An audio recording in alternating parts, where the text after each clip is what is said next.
Considere um motor de indução trifásica com essas especificações aqui e esses parâmetros aqui, com um retificador trifásico não controlado a diodos de ponta completa, com filtro LC no seu estágio de saída.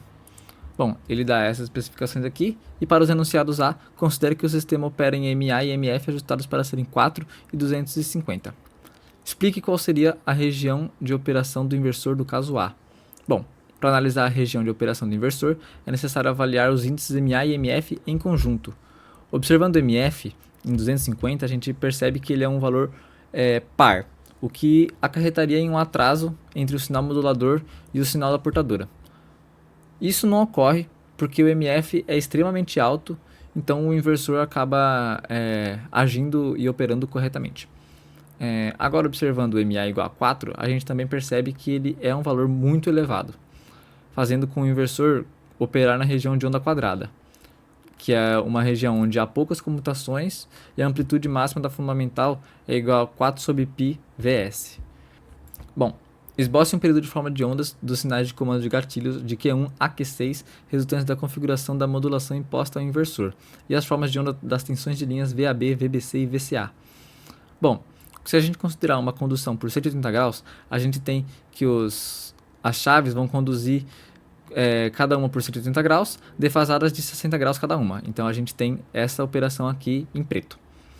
E para conseguir as tensões de linha, a gente primeiro vê como cada braço se comporta. Então a gente vê como o braço A0, de A até 0 se comporta, de B até 0 se comporta e de C até 0 se comporta. Esse ponto aqui, 0 aqui, o ponto.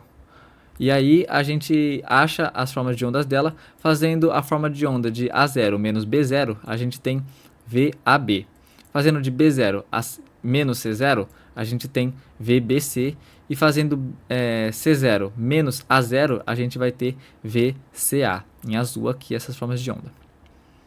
E utilizando a forma de onda de tensão de linha VAB do item anterior, e as definições de série de Fourier, determine o valor da eficácia da componente fundamental da tensão de linha fornecida ao motor VAB1. Bom, utilizando as definições de série de Fourier, a gente tem essa expressão aqui, que por conta da simetria do quarto de onda ao longo do eixo X, tanto o índice AN quanto o A0 vão ser zero. Então esse índice aqui não tem, esse também não tem. E assumindo uma simetria ao longo do eixo Y em ômega-t igual a π sobre 6, a gente pode escrever Bn como esta expressão daqui com essas integrais. Logo, resolvendo as integrais, a gente vai ter Bn com essa expressão daqui. Sabendo que o VAB está defasado em relação a π sobre 6 e que as harmônicas pares vão ser zero, para uma carga conectada em Y, temos a tensão instantânea de linha VAB como esta expressão daqui. E bom, essa expressão aqui ela é a instantânea. Então, esse termo todo aqui vai ser igual a 1, porque estamos no pico, e logo o valor da enésima componente RMS da tensão de linha vai ser este valor aqui. E substituindo N igual a 1, a gente tem este valor aqui. Substituindo VS, a gente vai ter um VAB1 de 452,22 volts. Bom, determine a velocidade resultante do motor em RPM, resolva considerando os métodos simplificado e completo, e compare os resultados de conjugado, velocidade e escorregamento. Primeiro, a gente precisa calcular a frequência de controle, e sabendo que MF é igual a essa expressão daqui, isolando a frequência de controle, a gente encontra uma frequência de controle de 50,4 Hz. Agora a gente pode calcular a velocidade síncrona com essa expressão daqui. A gente sabe que o motor tem 6 polos, então calculando a gente tem um ômega-s de 105,56 radianos por segundo, ou 1008 RPM. Calculando pelo método simplificado de torque, ele só é possível quando as resistências equivalentes são muito menores do que as indutâncias equivalentes, a gente pode calcular dessa forma simplificada. Substituindo os valores, a gente pode isolar o escorregamento, encontrar um escorregamento com esse valor aqui.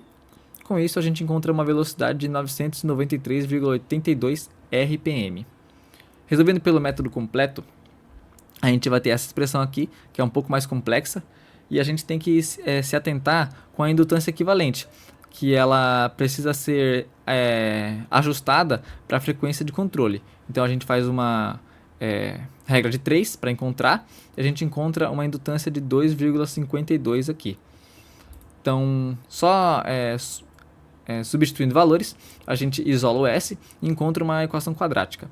Resolvendo as raízes, a gente tem uma das raízes em 91,2 vezes 10 a menos 3 e a outra raiz em 17,2 vezes 10 a menos 3. Então, a gente vai usar esse segundo valor aqui, que é um escorregamento menor, e com isso a gente vai encontrar a velocidade de 990,66 RPM. Nota que o escorregamento deu próximo também, né? Uma diferença na quarta casa depois da vírgula. E o torque é o mesmo, já a velocidade também deu extremamente próxima. Isso só comprova a eficácia do módulo simplificado e também a sua usabilidade, né? Que ele é muito útil para calcular assim a velocidade de uma forma mais simples. Porém, se você for fazer um projeto, é aconselhado que você use todo o método possível, o completo, que é muito mais preciso.